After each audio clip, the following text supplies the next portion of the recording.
Assalamualaikum semuanya. Kali ini saya akan membahas kasus yang lumayan panjang ya. Jadi yuk langsung masuk ke ceritanya. Tahun 1970-an adalah masa lahirnya para pembunuh berantai di Los Angeles. Muncul tokoh-tokoh terkenal kayak The Night Stalker dan Hillside Strangler. Dan di antara semuanya ada Lawrence Bittaker dan Roy Norris. Bittaker udah bermasalah dengan hukum sejak usia 12 tahun. Di usia 18 tahun dia berhenti sekolah dan dikirim ke penjara California karena serangkaian kejahatan kecil kayak pencurian dan tabrak lari. Setelah dibebasin, orang tua angkatnya udah pindah nggak tahu kemana. Mereka ninggalin Bittaker sendirian. Bittaker lalu bikin masalah lagi, kali ini karena nyuri mobil dan mengendarainya melintasi batas negara bagian. Dia dijatuhi hukuman 10 bulan di penjara Oklahoma dan dipindahin ke Missouri. Siklus keluar masuk penjara itu berlanjut selama 14 tahun berikutnya dengan berbagai kejahatan, paling sering perampokan. Karena Bittaker dianggap nggak ada ajarannya, dia dites psikologis. Hasilnya Bittaker hampir mengidap psikopat. Dia manipulatif dan IQ-nya tinggi, 138. Pada tahun 1974, Bittaker berusaha ngerampok uang di supermarket. Dia menikam karyawan toko. Karyawan toko itu selamat walaupun pisaunya hampir kena jantungnya. Bittaker ditangkap dan dipenjara di California. Sedangkan Roy Norris ngejalanin sebagian masa kecilnya bareng orang tua kandungnya. Tapi dia dipindahin ke berbagai rumah asuh di Colorado di mana dia jadi korban pelecehan seksual. Ketika Norris 17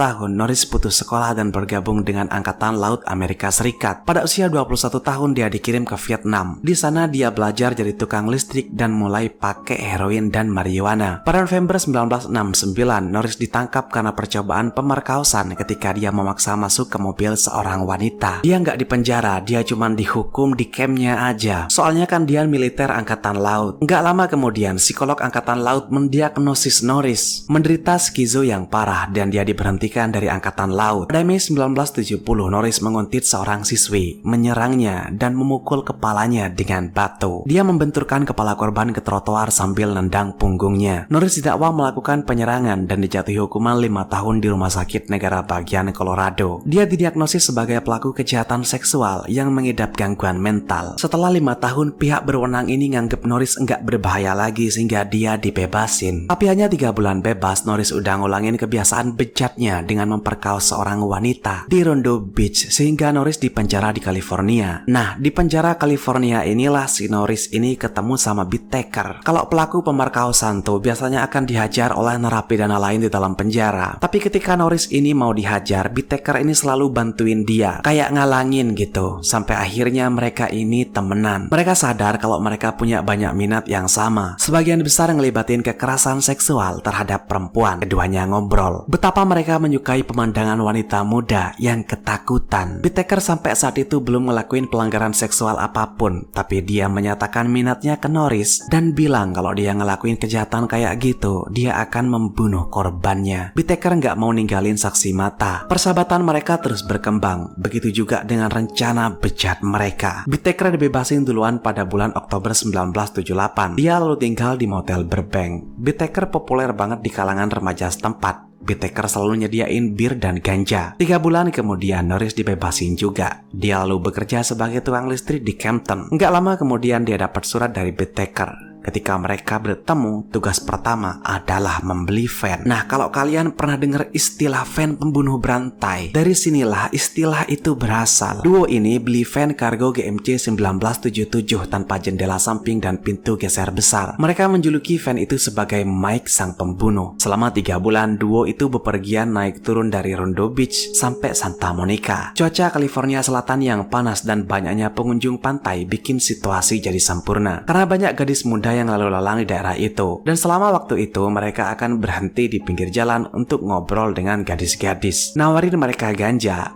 bir, nawarin mereka tumpangan, pesta, gitulah. Itu semua cuman latihan awal untuk aksi bejat mereka. Mereka mengantar setidaknya 20 gadis secara sukarela hanya demi melatih rutinitas mereka. Waduh, ini psikopat beneran dah. Pakai latihan dulu 3 bulan loh. Tapi yang gak mereka pikirin ternyata latihan yang mereka lakuin ini akhirnya akan jadi bumerang bagi mereka. Tapi nanti ya, saya ceritain di belakang. Nah, ketika mereka ini udah yakin kalau mereka ini bisa ngelakuin kejahatannya, mereka bikin tempat tidur di belakang belakang van. Di bawah tempat tidur itu mereka nyimpan pendingin diisi bir dan soda. Tujuannya untuk memikat gadis-gadis itu. Mereka juga nyiapin sekotak alat penyiksaan dan pakaian ganti. Oke, ketika semua udah selesai, sekarang saatnya untuk berburu. Pertanggal 24 Juni 1979, korban pertama mereka bernama Lucinda Lane, usia 16 tahun. Saat itu Lucinda baru pulang dari gereja di daerah sana. Ketika Lucinda berjalan pulang, Bittaker dan Norris berhenti di depannya dan nanya, "Apakah kamu butuh tumpangan?" "Enggak, makasih," kata Lucinda. Mereka nyoba lagi dengan nawarin ganja. "Enggak, makasih," kata Lucinda. Lucinda terus jalan. Mereka berhenti di depannya lagi. Norris buka pintu geser dan pura-pura ngambil sesuatu dari belakang. Saat Lucinda berjalan ngelewatin pintu geser, Norris memeluk dan melemparkan Lucinda ke dalam van. Bittaker nyetel musik kencang-kencang untuk meredam jeritan Lucinda, sementara Norris mengikat kaki dan tangannya. Itu jadi modus operandi mereka. Setelah dapetin korbannya, Bittaker ini mengendarai mobil van itu ke pegunungan San Gabriel, ke tempat persembunyian rahasia mereka. Pas sampai di sana, mereka bergantian memperkaos dan menyiksa Lucinda. Setelah selesai, Lucinda nanya, "Apakah kalian akan membunuhku?" Norris jawab, "Enggak kok, enggak." Lucinda memohon, kalau emang Lucinda mau dihabisi, tolong biarin dia berdoa dulu di gereja. Mereka menolak permintaannya. Di pengadilan, Bittaker ingat kalau Lucinda memperlihatkan pengendalian diri yang luar biasa. Lucinda tenang banget. Dia nggak nangis, nggak ngelawan, dan nggak nunjukin kekhawatiran apapun. Ketika tiba saat untuk ngabisin Lucinda, keduanya berdebat tentang siapa yang akan ngabisin Lucinda. Dua-duanya nggak mau ngabisin Lucinda. Maka mereka suwito dan Norris kalah. Dialah yang akan menyelesaikan tugas. Norris mencekik Lucinda dengan tangan kosong, tapi setelah 45 detik, Norris jadi enggak tega dengan tatapan mata Lucinda, sehingga Norris ngelepasin cengkeramannya. Norris lari ke depan van dan bilang ke Bittaker kalau dia nggak mampu ngabisin Lucinda. Mungkin karena ketenangan Lucinda dan keinginannya yang masih pengen ke gereja kali ya. Bittaker lalu ngambil alih. Dia mencekik Lucinda juga, tapi ternyata mencekik seseorang itu jauh lebih sulit dari yang dia bayangin. Lucinda jatuh ke tanah dan mulai kejang. Bittaker ngambil gantungan baju dari van dan melingkarkannya di leher Lucinda. Lalu dengan tang, Bittaker mulai muterin ujungnya sampai akhirnya Lucinda meninggal. Bittaker lalu membuang tubuh Lucinda ke tebing curam. Bittaker ngeyakinin Norris kalau hewan buas akan memakan mayatnya. Sementara nenek Lucinda ini ngobungin polisi karena Lucinda nggak pulang-pulang. Tapi tanpa mayat dan bukti lain, polisi nggak bisa berbuat apa-apa. 2 minggu kemudian, Bittaker dan Norris ngeliat korban kedua mereka, yaitu Andrea Joy Hall, usia 18 tahun. Saat itu Joy lagi jalan di sekitaran pantai. Mereka lalu nawarin Joy tumpangan dan Joy menerima. Kali ini Bittaker yang nyetir, sedangkan Norris sembunyi di belakang, siap menyerang begitu Joy masuk ke dalam van. Ketika Joy masuk ke dalam van, Norris membekapnya dan lagi-lagi menyetel musik kencang-kencang. Joy adalah gadis yang kuat sehingga dia ngelawan cukup hebat. Tapi akhirnya Norris mengalahkannya. Norris menyumpal mulutnya, mengikat pergelangan tangan dan kakinya. Sementara Bittaker melaju ke lokasi rahasia mereka. Di sana Bittaker memperkaosnya 2 kali dan Norris sekali. Norris lalu balik ke kota sendirian untuk ngambil alkohol, dan ketika dia kembali, Bittaker udah membunuh Joy dengan palu penghancur es. Tubuh Joy dilempar ke tebing yang sama dengan korban pertama. Kakak Joy ngelaporin hilangnya Joy ke polisi, tapi sekali lagi polisi nggak bisa berbuat apa-apa. Duo maut itu lalu istirahat 2 bulan, dan pada 3 September mereka ngeliat Doris Gilliam, usia 15 tahun, dan Leah 13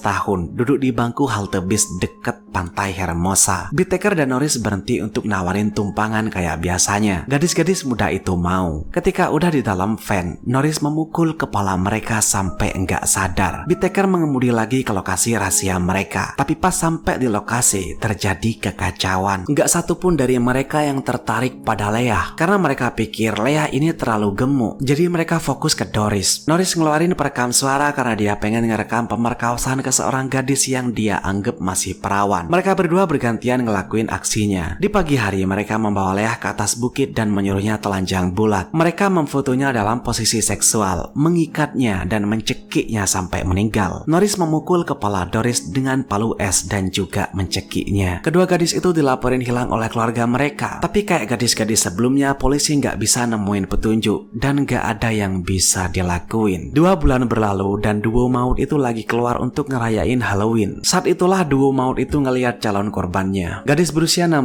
tahun bernama Shirley. Shirley lagi berdiri di depan pom bensin. Bittaker nawarin tumpangan. Bittaker adalah pelanggan tetap McDonald's tempat Shirley bekerja. Jadi Shirley menerima tumpangan itu. Bittaker udah nggak sabar. Jadi dia mutusin untuk memperkaos Shirley sambil mobil van jalan. Bittaker mengancam Shirley dengan pisau. Dia mengikat dan menyumpal mulut Shirley dengan lakban. Kedua pria itu bertukar tempat dan Norris mengemudi tanpa tujuan selama lebih dari 1 jam. Di belakang, Bittaker ngelakuin pemerkosaan paling kejam yang pernah mereka lakuin. Bittaker nyalain perekam untuk ngerekam semuanya saat dia mukulin, memperkaos, dan memaksa Shirley mengatakan bahwa dia menyukainya di tengah tangisan dan jeritan. Semua hal yang dilakuin Bittaker ke Shirley nggak bisa saya sebutin semuanya karena terlalu kejam. Intinya ketika Norris mau gantian nih sama Bittaker, nggak ada yang tersisa dari Shirley. Itulah kenapa banyak yang nganggep apa yang dilakuin Bittaker ke Shirley adalah yang terburuk dalam kejahatan seksual. Tapi Norris tetap melakukannya sambil memukuli Shirley sebanyak 25 kali. Setelah rekaman dimatiin, Norris mencekik Shirley sampai meninggal dengan gantungan baju. Entah apa yang mereka pikirin. Malam itu mereka percaya bahwa mereka kebal hukum. Maka Bittaker mutusin untuk membuang mayat Shirley di depan umum. Dia memilih halaman depan perumahan Aca untuk membuang mayat Shirley. Bittaker pengen ngeliat reaksi publik dan pihak berwenang ketika mayat itu ditemuin. Iya, nggak salah lagi, mereka adalah monster. Lalu seorang pelari nemuin mayatnya kebesokan paginya dengan gantungan baju masih di leher korban. Penduduk Los Angeles ketakutan dan penyelidikan pun dimulai. 3 minggu setelahnya, Norris ngunjungin teman lamanya yang baru keluar dari penjara, namanya Jackson. Di situ Norris nyeritain kalau fantasinya untuk memperkaos gadis-gadis muda udah tercapai bersama Bittaker. Bahkan Norris ngedengerin rekaman Shirley ke Jackson. Jackson emang mantan narapidana, tapi dia juga ayah dari 2 gadis muda, sehingga Jackson gak seneng dengan yang dilakuin Norris dan Bittaker. Jackson lalu ngelapor ke polisi. Polisi manggil Jackson untuk diinterogasi dan Jackson ngasih tahu polisi tentang van itu. Deskripsi van cocok dengan deskripsi yang diberikan oleh seorang gadis yang pernah menumpang van maut itu. Kan di awal duo maut itu secara sukarela ngasih tumpangan ke gadis-gadis. Nah, salah satu dari gadis-gadis itulah yang akhirnya ngasih petunjuk ke polisi mengenai van itu. Polisi dengan mudah menangkap Norris ketika polisi ngelihat Norris lagi nimbang ganja di pinggir jalan. Ganja itu dimasukin ke dalam kantong plastik untuk dijual. Di situ Norris nggak make mobil van-nya ya. Ketika polisi menggeledah mobil Norris, polisi nemuin foto-foto gadis muda. Tapi Norris mengklaim bahwa nggak ada satupun dari gadis-gadis itu yang dilukai. Pada hari yang sama, Bittaker nelfon Norris. Petugas polisi menjawab dan pura-pura jadi teman Norris. Petugas membujuk Bittaker untuk bertemu. Tapi psikopat dengan IQ 138 nggak tertipu. Bittaker langsung pergi ke pemakaman Hollywood Hills dan mengubur rekaman penyiksaan. Bittaker lalu kembali ke kamarnya di motel Burbank tempat dia tinggal dan polisi menangkapnya. Polisi kaget, Bittaker kooperatif dan langsung nyerahin beberapa foto korban. Banyak foto-foto dari Joy Hall dan Doris. Kedua pelaku awalnya nggak ngakuin tentang mobil van-nya, tapi ketika polisi nemuin van itu, terlalu banyak bukti yang nggak bisa disangkal. Polisi nemuin lebih dari 500 foto gadis muda, 2 kalung dari para korban, sebuah buku tentang cara dapetin frekuensi radio polisi, lalu penghancur es, kantong plastik penuh pemberat timah. Dan yang paling memberatkan dari semuanya adalah rekaman dari pembunuhan terakhir Shirley yang dikubur oleh Bittaker. Rekaman itu diputar ke ibu Shirley dan dia mengkonfirmasi bahwa itu benar adalah suara putrinya. Ketika dihadapin dengan bukti yang semakin banyak, Norris mutusin untuk menerima kesepakatan pembelaan. Dia ngaku bersalah dan setuju untuk bersaksi melawan Bittaker. Sebagai imbalannya, Norris ditawari enggak akan diberi hukuman mati atau hukuman seumur hidup tanpa pembebasan bersyarat. Sedangkan Bittaker hampir enggak ngakuin apapun. Bittaker didakwa dengan 5 tuduhan pembunuhan tingkat pertama, perampokan, penculikan, pemerkosaan, penyimpangan seksual, dan konspirasi kriminal. Norris didakwa sama kecuali 1, pembunuhan tingkat pertama dikurangi jadi pembunuhan tingkat 2. Norris juga nunjukin ke polisi dengan tepat di mana setiap pembunuhan terjadi dan di mana mayat dibuang. Polisi bisa nemuin mayat Doris dan Leah, tapi mayat Lucinda dan Joy Hall nggak pernah ditemuin. Selama persidangan, bukti yang paling mengerikan adalah rekaman audio dari penyiksaan Shirley. Dalam sebuah rekaman, peserta ruang sidang terlihat berlari dari ruang sidang sambil menangis dan mual. Pada tanggal 7 Mei, Roy Norris dijatuhi hukuman 45 tahun dengan kelayakan pembebasan bersyarat. Pada tahun 2010, Norris mutusin untuk nggak menghadiri sidang pembebasan bersyaratnya. Tahun 2019 juga nggak hadir. Padahal Norris udah layak untuk dibebasin bersyarat. Ternyata alasannya adalah karena Norris ngerasa masih bersalah. Dia nggak mau keluarga korban dengar kabar kalau pelaku yang udah ngelakuin hal bejat ke putrinya udah bebas. Dan akhirnya Norris meninggal di penjara per tahun 2020. Pada 17 Februari 1981, Bittaker dijatuhi hukuman mati. Karena perubahan hukum California, Bittaker nggak pernah dihukum mati. Dan pada tahun 2019, Bittaker meninggal di penjara. Waduh, ceritanya panjang ya. Kejem banget lagi. Semoga kita selalu dijauhin dari hal-hal gila semacam ini. Kalau kalian pengen saya ngebahas kasus lainnya, komen di bawah. Tetaplah aman dan makasih udah nonton sampai akhir.